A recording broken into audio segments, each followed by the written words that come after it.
Now, in 2009, I think you said that the industry was responsible for like $2 billion in revenue a year for captive dolphins. That industry, SeaWorld alone makes $1.5 billion a year. Still, that's to this day. That's just one company. You're not talking about the industry, the Alliance of Marine Parks and Aquariums. It's all over the world. It's massive. Yeah, they can enter whatever they want to. They don't want to. They don't want to get involved. They only get involved in things that make money, not negative cash flow, positive cash flow. But these guys, people like these groups in Taiji, Japan, who are rounding up the dolphin and capturing them and selling them for 100 grand a pop. Haven't there been offers that you guys have made to basically subsidize what they're making? Like, hey, we'll figure out a way to reimburse you for all the money you're losing for selling these dolphins. And that would be a fair compromise. And they basically said no. We've had meetings with the mayor, the city council, the police, the Coast Guard, all of them on a table like this, a huge table in the city hall. My wife, Helena, and I, long before the film The Cove was made and anybody cared about this issue, we were in there asking them if they would agree to take a year off. We'll pay. They had 13 boats that were hunting dolphins. We will pay. I didn't have any money. I couldn't even pay for lunch. But I'm bluffing. Sometimes it works. I'll find the money later. So we told them we'll subsidize the boats. You guys stay up for 1 year and don't hunt any dolphins. Continue doing whatever else you do, but leave the dolphins alone. We'll give you the same amount of money. And that was translated around the room. And then it comes around again. The answer was, it's not about money. It's about pest control. In other words, the dolphins are eating too much fish. Right. And so let's kill all the dolphins. Yeah. That was the answer. Whether it's true or not, I don't know. It's just one person at that table's 2 cents they're putting in. But they didn't go for the subsidized thing, no. Yeah, it seems like that's just it's an excuse for something else, whether it be like that the fishing has been their lives for so long. It's a lifestyle for them. It's a culture for them. Maybe, no, it's not. Maybe it gives them meaning. No, it's not cultural. That's one of they say that over and over again, and in some warped way it's become the truth. The truth is it's never ever been their culture. Commercial factory whaling has never been their culture. You can see the boats. They still have these antique canoes where the whole tribe would go out and they would hunt one whale and bring it into Taiji, and they would live off that whale for a long time. They never hunted dolphins for dolphin shows. All of that is a lie.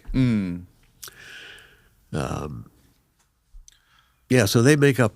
But you have to understand, when I say they, I'm talking about a very small minority of men in a very remote village in Taiji. There's 100, audience pay attention, there's 127 million people in Japan who don't harm dolphins. Right. And they don't even know about this stuff. No, not really. It's a small island, actually, relative to California. It's the same, about the same size, actually. As California. But it's got 127 million people all crammed together living there. And they do it pretty well, actually. But those people don't really eat whale meat anymore. The younger people kind of laugh at it. It's much older people my age. I'm 84. They would continue eating whale meat because that's what they grew up on during the Second World War. After the war, all of the cattle had been bombed. There wasn't any protein that they were eating. It was General MacArthur who told them, go out and kill whales. Really? We, the Americans, gave them the ships they still have to go out and hunt whales because we bombed all the cattle and they were starving. And so they did. There's no need to do that today. There's plenty of, you go into the supermarket in Taiji, Katsura, and these places, plenty of food. They're doing it to sell to dolphin shows, not even about meat. That's the big lie. Right. If they had to depend only on the meat, they would have gone out of The business meat's just a distraction. 20 years ago or something like that.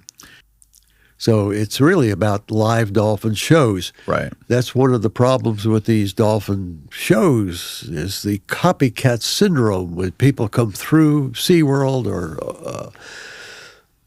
wherever, Clearwater, and they watch these dolphin shows. They go, oh, wow, I could. And people swimming with them, you can charge $100. Right. What?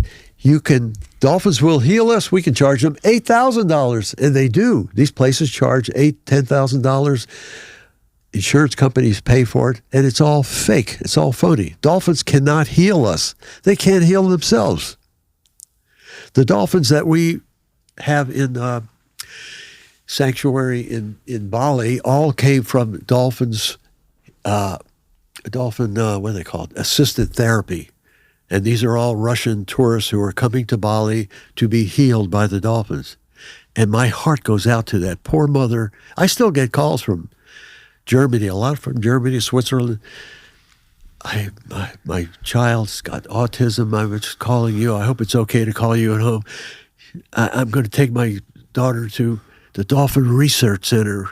They have a program there. What do you think about that? I'm going, oh, fuck. This woman's being ripped off. False hope. Dolphin can't heal her. Where the Alliance of Marine Parks, they know about all this and they allow it. This fraud and this, because Disney does it, and all of these dolphin swim programs, Dolphin Research Center, Dolphins Plus. Who came up with the idea that dolphins can heal us? When I worked at the Seaquarium, people would pay $5. They buy a ticket, they would sit in their seat, and I would put on a show for them. They were playing basketball and they're jumping and blah, blah, blah. And they would applaud and they would leave. Some accountant probably in the front office went, wait a minute, let's let them in the water with the dolphins. We can charge $100 instead of $5. It's now $20 or whatever. And so that became this swim with dolphins craze. Then let's tell them they can heal us, autistic children. And you got people like Dave, I don't know, he's a psychologist, one of those guys calls himself doctor. He's got a degree in psychology. And he started this craze with dolphin-assisted therapy.